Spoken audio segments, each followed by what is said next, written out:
आज की इस वीडियो में हम पढ़ेंगे लॉज ऑफ मोशन। ये 11th क्लास के चैप्टर नंबर 5 है। इस चैप्टर में हम देखेंगे फोर्स क्या है, न्यूटन्स लॉ ऑफ मोशन क्या है, मोमेंटम क्या है। तो चलिए स्टार्ट करते हैं। मैं एमडी आलम सर और आप बने रहिए foundation physics with MD Alam sir के साथ। इस चैप्टर का पहला टॉपिक है फोर्स। कह रहा है कि फोर्स वो फिजिकल क्वांटिटी है जो किसी ऑब्जेक्ट की state of rest, motion, direction या शेप को चेंज कर सकती है। इसका इफेक्ट क्या है? करें रेस्ट को मोशन में लाना। कोई ऑब्जेक्ट जो है अगर रेस्ट में है तो उसे मोशन में ला सकते हैं फोर्स लगाकर, अगर मोशन में है तो उसको रेस्ट में ला सकते हैं। स्पीड या डायरेक्शन को चेंज कर सकते हैं, किसी भी ऑब्जेक्ट का शेप को चेंज कर सकते हैं। फोर्स जो है हमारा। इसके बाद है इनर्सिया। इनर्सिया कह रहा है कि किसी ऑब्जेक्ट का वो गुण जिसके कारण वो अपनी करंट स्टेट, रेस्ट या यूनिफॉर्म मोशन को चेंज करने का विरोध करता है, उसे इनर्सिया कहते हैं। अब इसका टाइप्स होता है inertia of rest, inertia of motion, inertia of direction. Inertia of rest का मतलब होता है कोई भी ऑब्जेक्ट रेस्ट में ही रहना चाहता है। इनर्सिया ऑफ मोशन का मतलब होता है कि चलती हुई चीज चलती रहे, यानी अगर कोई ऑब्जेक्ट है मोशन में है तो वो मोशन में ही रहना चाहता है। इनर्शिया ऑफ डायरेक्शन का मतलब होता है कि डायरेक्शन चेंज का विरोध ये करता है। अगर मान लीजिए कि कोई ऑब्जेक्ट है, अगर एक डायरेक्शन में ही मूव कर रहा है तो उसी डायरेक्शन में मूव करना चाहेगा।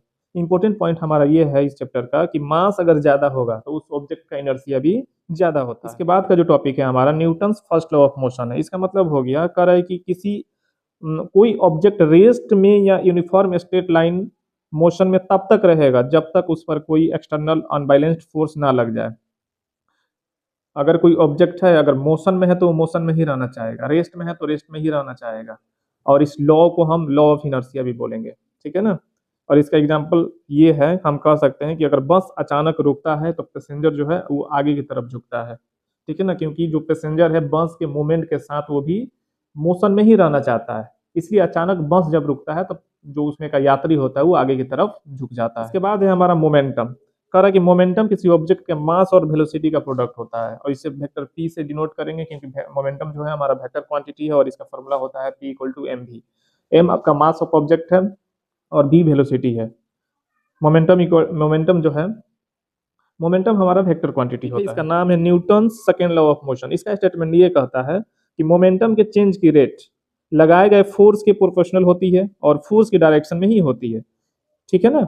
F equal to d p by d t. D p by d t जो है वो change of rate of momentum है। F आपका फोर्स है। अगर मास इसमें कांस्टेंट अगर होगा तो यहाँ से हमारा फोर्स का फॉर्मूला मिलेगा मास गुणे एक्सेलरेशन, ठीक है ना। और ये फिजिक्स का मोस्ट इंपोर्टेंट फॉर्मूला है।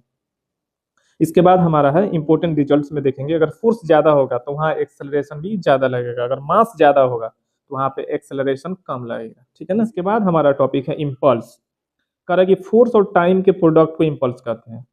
इसका फॉर्मूला होता है I equal to F delta T. Delta T जो है वो टाइम इंटरवल है, change in time interval. F आपका फोर्स है।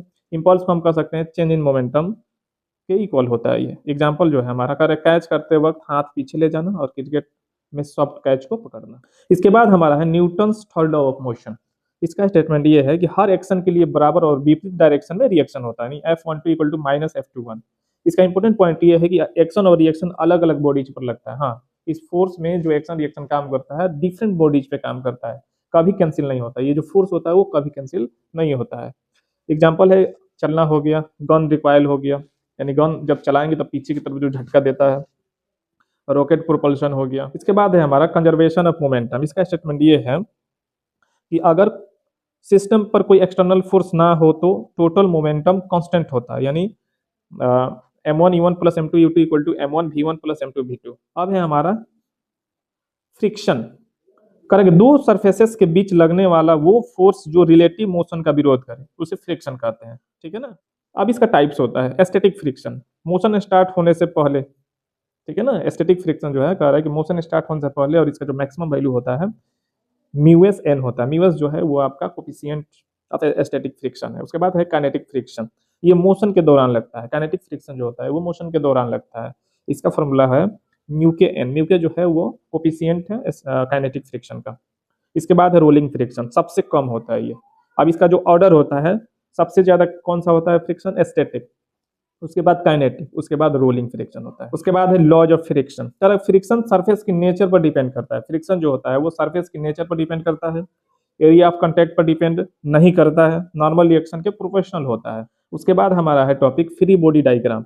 इसका डिफिनीशन जो है कह रहा है कि जब हम किसी बॉडी पर लगने वाले सारे फोर्सेस को एक डायग्राम में दिखाते हैं, उसे फ्री बॉडी डायग्राम कहते हैं। इसका रूल क्या है, पहले हम एवरीडे यानी फ्री बॉडी डायग्राम बनाएंगे, फिर इक्वेशन को लिखेंगे, फिर सॉल्व करेंगे। अब है हमारा मोशन ऑन इंक्लाइंड प्लेन।